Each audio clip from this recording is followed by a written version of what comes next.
French President Emmanuel Macron's decision to reform the country's creaking pension system has ignited a political firestorm. People from all walks of life have taken to the streets to protest against it, in what's become the biggest challenge to Macron's presidency since the Yellow Vest movement. But why is it so unpopular? Despite widespread public opposition, Macron's government used a special procedure to push the bill through the National Assembly without a vote. Most notably, it'll push retirement age back by 2 years. And the French are deeply attached to keeping their retirement age of 62, one of the lowest in OECD countries. The government says the move is vital to avoid the collapse of the country's pension system and ensure younger generations won't carry the burden of financing the baby boomer generation. Do you want 64-year-old nurses to care for you in the hospital, Mr. Macron? What I want is to prepare the end of people's careers. What you are touching upon, which is true, is that people have to work a bit longer because they start working a bit later. The reform could yield about $19 billion in pension contributions to plug the government's funding gap.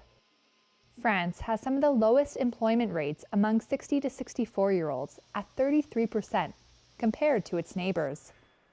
In Germany, that rate is 61%, and in Sweden, it's 69%. But the left-wing opposition says that gap could be filled by other means, like taxing the rich and companies more.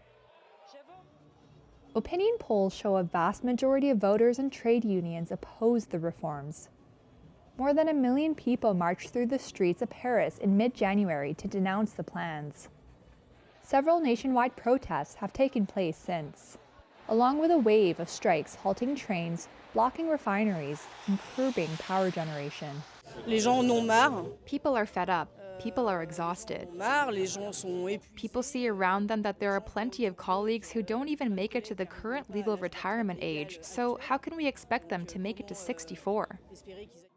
While they have been largely peaceful, some have turned violent.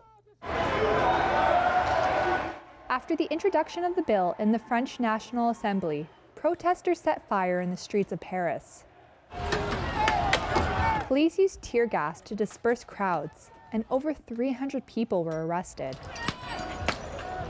Macron chose to use special constitutional powers instead of risking lawmakers rejecting the reform. But by doing so, he has given ammunition to the opposition and union leaders who cast the reform as undemocratic. It's not a victory, but first, it's a defeat for the government. He has bet his political future on this bill. Failure to reform pensions would tarnish the rest of his second and final term and stop his reformist zeal dead in its tracks, according to government sources. But it's unclear what he can do now to quell anger on the streets.